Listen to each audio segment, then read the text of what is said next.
I think women just starting out have such a wonderful set of opportunities. My career kind of just happened because a lot of doors were not opened. So I was following opportunities. To give you an example, in my Harvard Business School class, there were 600 and some men and 12 women.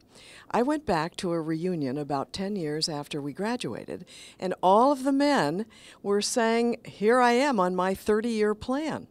None of the women had a 30-year plan. So one of the pieces of advice I would give is to have a plan. You can change it along the way, but have some set of goals about where you want to do, where you want to go career-wise, and then get the skills you need to do that. And then whatever it is, have fun with it. Mentors have played a big part in my career, and I don't know how I could ever thank them. There wasn't just one, there were a whole series of them at different times. Some men, some women, and some men and women at the same time and for different purposes. One thing I wish I had understood better when I was starting out is the way that one needs to think about balancing your personal and professional life.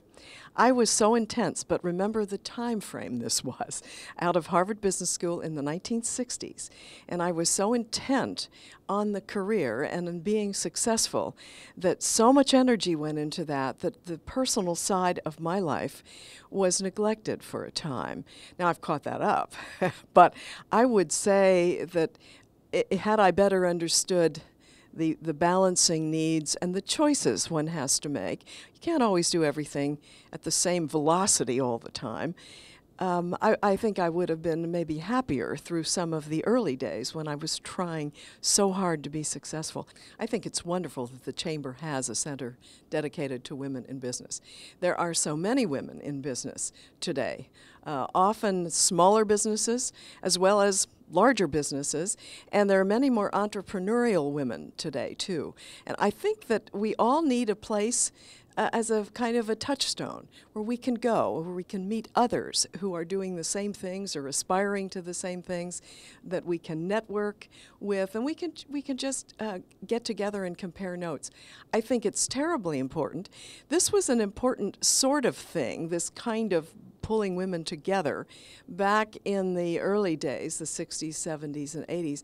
In some ways, I think it's more important now because women really are aspiring higher now, doing more now, needing, I think, the networking opportunities more. So I congratulate the Chamber.